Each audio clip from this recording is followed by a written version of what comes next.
Hey guys, it's B Scat here. Welcome to my newest series. This is all about how to become a security guard and what kind of training you need.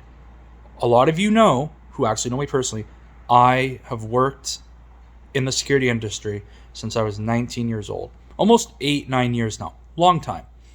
And like a lot of you have asked me, how do you become a security guard? So I am going to talk to you about how to become a security guard in the province of Ontario. For my US friends, it's a it's a totally different system. You have to go by your state. So for here in the province of Ontario, Canada, how to become a security guard. First off, you have to go you have to sign up for a week-long training program. This is offered at a security companies, colleges and universities, and also some companies. I personally recommend where I went. It's called Ontario Security Training. I don't know if they're still around. I went to Yonge and Eglinton. I don't think their office is still there though. But nowadays, I do know that the training is now available online. So basically, the training is a week long. Your first day is first aid and CPR level C. That is the highest below a paramedic. Now, what does that mean? Level C is adult, child, and infant CPR. You also need this if you want to work in a school. It's basically the same thing, but I've had it for years. The rest of the week is basically what does a security guard do? And also how to put out fires. Because there's actually different types of fires. There's Class A, there's Class B, there's Class C. A lot of different types of fires that you wouldn't even know. A fire is not just a fire. There's electrical fire, there's wooden fires, like there's all these different fires, which I didn't even know. I'm like, holy shit, there's a lot of different fires. And they also teach you how to do patrols a certain way. And they also teach you how to write in a memo book. What is a memo book? A memo book is your notebook.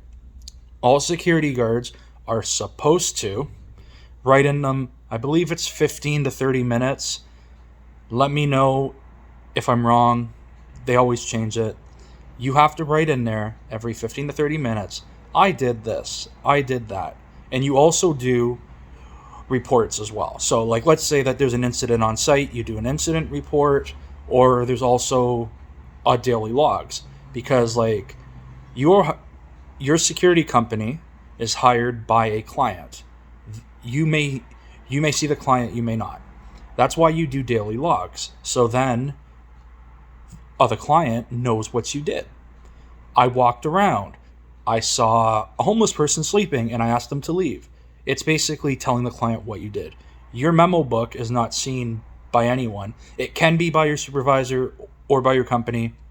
98% of the time they don't care. That's why your memo book is just notes. My notes personally were freaking chicken scratch. I could not even read them, but I knew what they were. The reason why you write in a memo book is, let's say you make an arrest. You have to go to court years down the line. You're not going to remember that arrest. So when you're in court, you can say to the judge, Your Honor, can I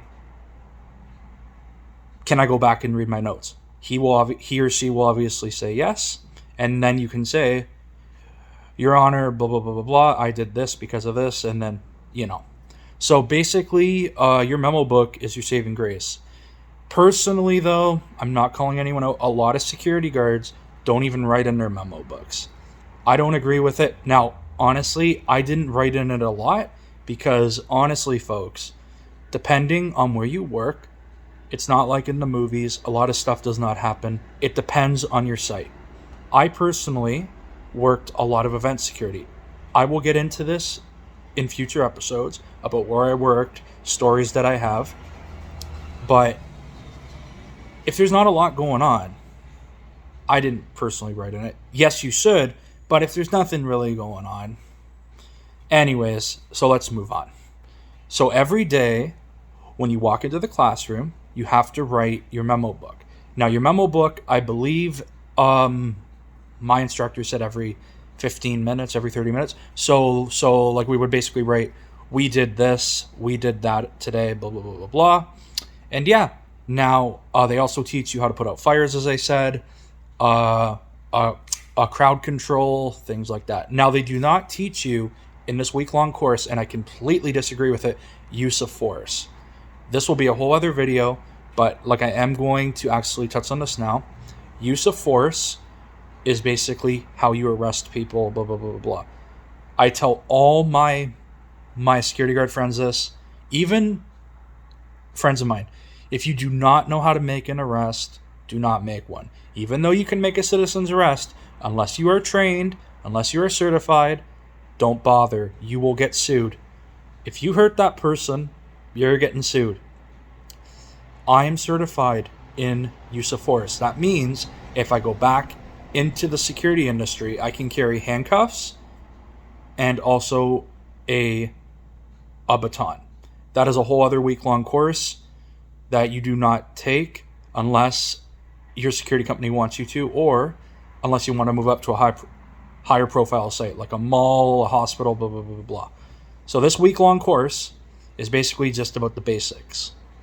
Now, at the end of this week-long course, you take an exam to see if you passed it. Truthfully, and I kid you not, I got 100%. I actually did. Highest mark in the class. Easiest course I ever did. Now, when you pass that week-long course, you are given a training completion number. That number is now your security guard license number if you pass the next test.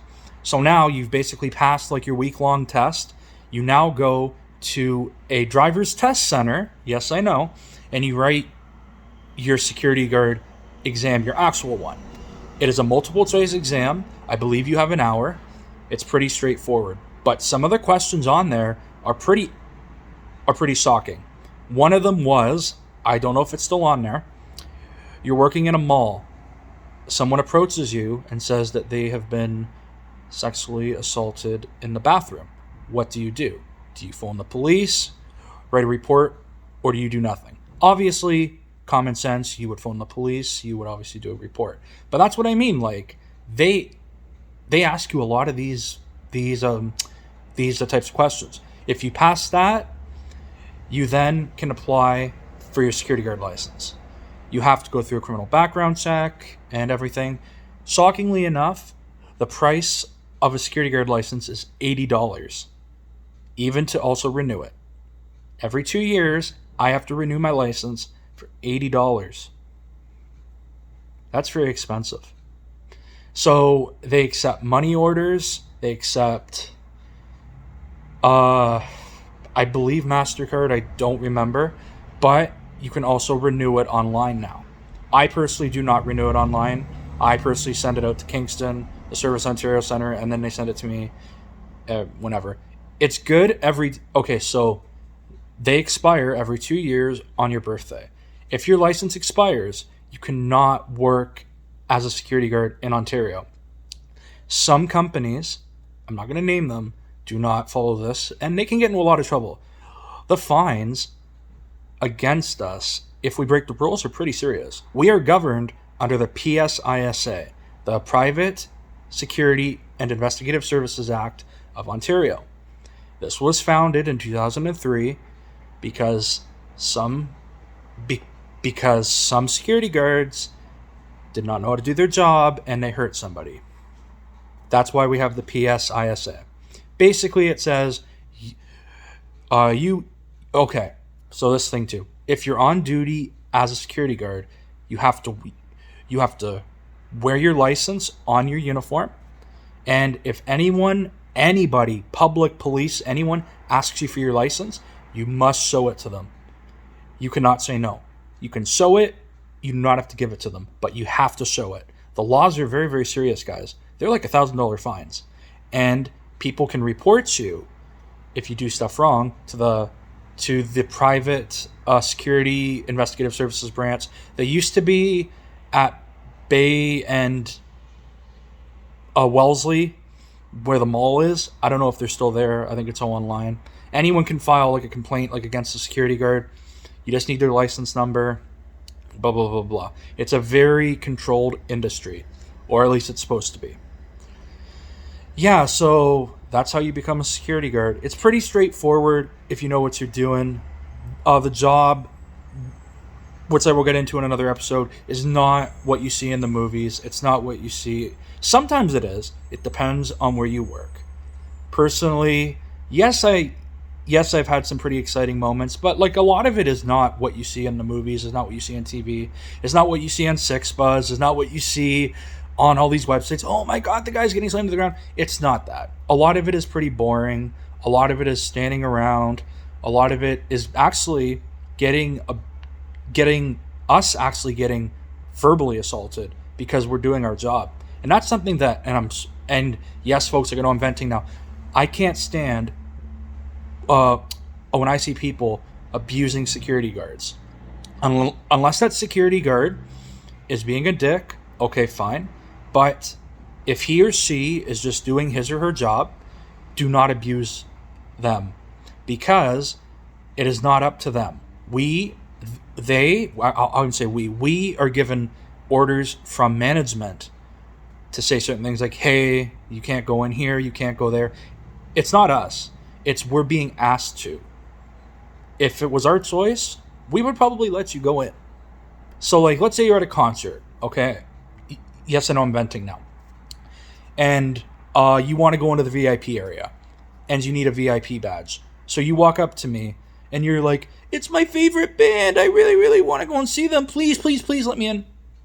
Unfortunately, you don't have a VIP badge. You're not coming in. Come on, please, please. No. Oh, you're an blah, blah, blah. You know, like I don't want to swear on here. Come on. I'm doing my job.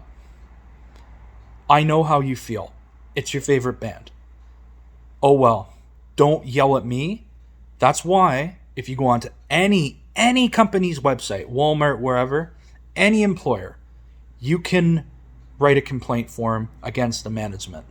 That's why, even in general, folks, if you're in Walmart, don't yell at the frontline employees unless they are personally doing something wrong, then okay. But don't abuse frontline employees if they're just doing their job. That's why there's a complaint form. Don't take it out on people. I know I've had this argument, well, like they're the frontline employee and like I have to vent to someone. No, I don't care. Control your anger. Come on, you're not a child. Control your anger and follow the proper channels. Anyways, guys, I know I'm venting. I'm sorry. I hope that you got a lot of information from this. If you have any questions, comments, whatever, go to ontario.ca/Private Security Investigative Services Act. It's all there, how to become a security guard, even where you can go for training. It's all there. If you don't understand something I'm saying, just go online and look it up. Or even just ask me, because I'm kind of nervous, you know what I mean, like when I do these videos. But, okay, guys, next week, I'm going to be talking to you guys about, I think I'm going to talk about use of force training. I'm not too sure yet. This is going to be a new series, hopefully dropping every Tuesday, because a lot of people have asked me, because they know that I have worked as a security guard since I was 19 years old. It's basically the only job I've ever held is being a security guard. So I hope these videos help you guys in how you become a security guard and a little bit about my story, so you guys can hear some of my crazy stories. Because if you work as a security guard, those of you who are or have used to done it, or who used to be in security, I'm so sorry, you guys know that a lot of this stuff, you cannot make this shit up. That is a saying that we have. Whether you work at a mall, a school, a concert hall, you have stories that you sit back on and you cry out laughing. It's like, man, that night, I remember it. I've had a lot of those.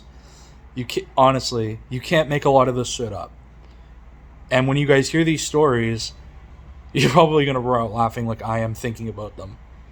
Anyways, guys, have a great rest of your week. Stay safe. Yeah, peace.